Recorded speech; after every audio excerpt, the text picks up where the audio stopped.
This is Anarchast.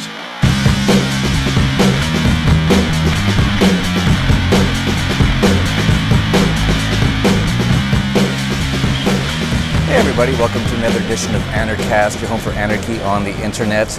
As you can see, we've upgraded our studios quite dramatically here. I'm just joking about that. We're at the Vancouver World Resource Investment Conference, and they were so kind to let us use their very professional studios, and I'm very happy, and it's perfect because we have someone on the show that I've always wanted to have on the show, and you're going to love this episode of Anarchast. His name's Rick Rule, and he's the perfect anarcho-capitalist, one of the best I've ever known, probably the best. And so thank you very much for being on with me. Pleasure. Thanks for the opportunity. Oh, it's my pleasure. The very first question I always ask everyone is, how did you become an anarchist? I did business with Doug Casey, and I considered myself to be apolitical. And I was driving from Los Angeles to San Diego with Doug. He said, let's stop in and visit a friend of mine if that's okay. I said, sure. And the guy was Jack Pugsley. And I went to Jack Pugsley's house with Doug Casey, and they were talking politics, and I was concerning myself with nothing in particular. Pugsley said to me, what's your political philosophy? And I said, I don't have one. I don't care about politics. I reckon the bargain should be I leave other people alone in return for which they leave me alone, but that doesn't seem to be a viable option. Pugsley said, well, you must be a libertarian or an anarchist. I didn't know what either word meant. And I said to Mr. Pugsley that as far as I knew, libertarians were the people who hung out in airports touting Lyndon LaRouche, wanting to blow up Jane Fonda and kill whales. And I liked whales, I liked Jane Fonda, I didn't like Lyndon LaRouche, so I certainly couldn't be one of those. Jack Pugsley gave me a copy of Economics in One Lesson, said, do me a favor, call me back on Tuesday. I read it and found out that I was one. Wow. Simple as that. I guess I always had been, but they identified me as what I was. Wow, that's really interesting, and it's almost the exact same way I found out I was an anarchist with Doug Casey. Right. We had a dinner one night, and Doug Casey's such a kind, almost grandfatherly. I don't mean to say he's old because I know he doesn't feel old or that age, but that's how he sort of appeared to me, as sort of more grandfatherly figure. And he was very kind and just asking me questions. What do you think about this? What do you think about that? And at the end he said, well, you know what you are, don't you? And I said, what? And he said, a libertarian. And I said, what's that? Exact same thing as you. And then later on he said, I think you're an anarchist. And I said, like, bomb thrower is the exact same thing as you. It's unbelievable. But one of the main reasons I'm so excited to have you on is because there's a lot of anarchists who are fairly broke, and but not all, obviously. People like Doug Casey and many others. But you have... Tell us a little bit about how you got into business, because you've built your business into a serious, I don't know if billions is the right term, but it's serious, massive business, and now you've merged with Sprott and all that sort of stuff. But tell us a little bit about how you got into business, and maybe how your philosophies, especially after you read Economics in One Lesson, perhaps that changed some of your investing style as well. Well, I think that the precepts that I invested under were formed long before I read Economics in One Lesson. I think it was a consequence of having some experience in life and in business that caused the way that they codified those lessons in Economics in One Easy Lesson to be so simple for me.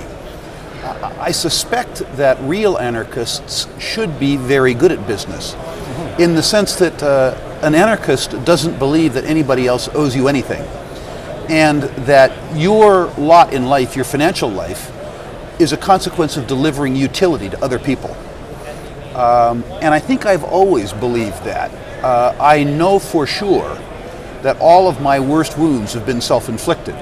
And there's no particular tendency in me to suggest that other people are either responsible for my failure or responsible for my success. I've been reasonably self-reliant.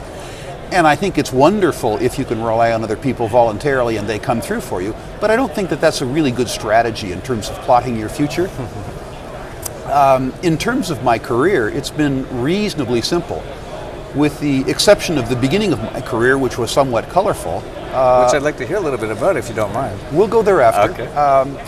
I've been lucky. I've never really worked a day in my life because I enjoy what I do so much. I'm one of those people who gets up in the morning and can't wait to get to work.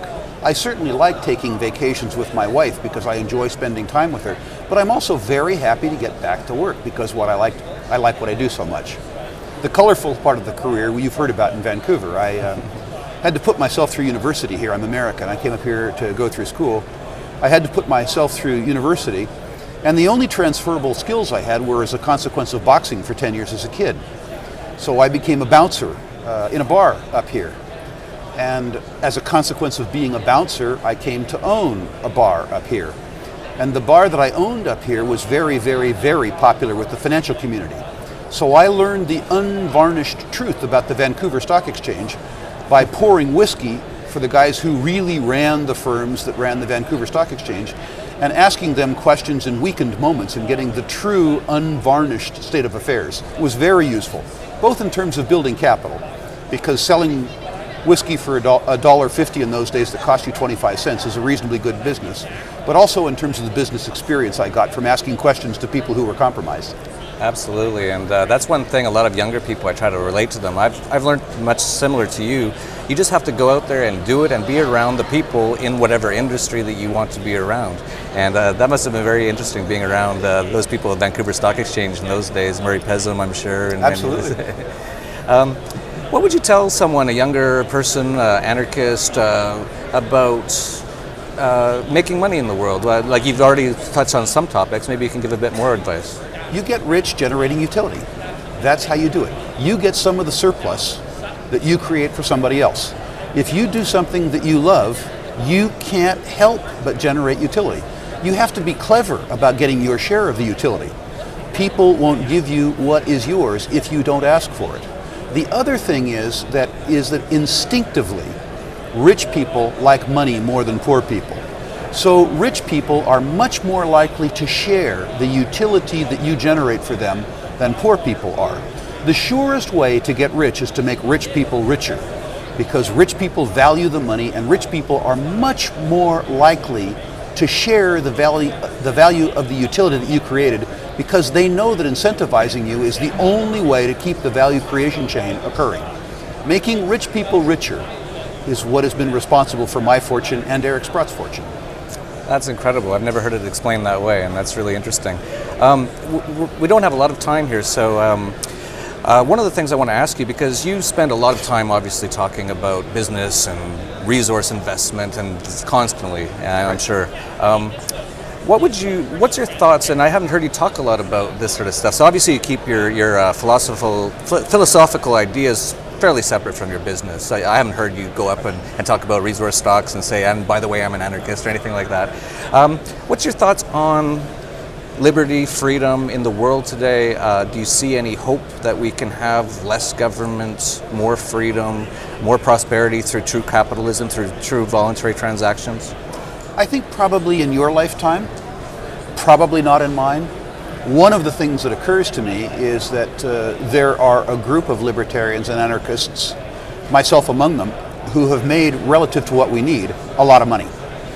And there may be the opportunity at some point in time to follow through on the Doug Casey idea that in an economic collapse, some of us could get together and buy at least limited sovereignty so that we could have a free market experiment. And I think that might occur in my lifetime.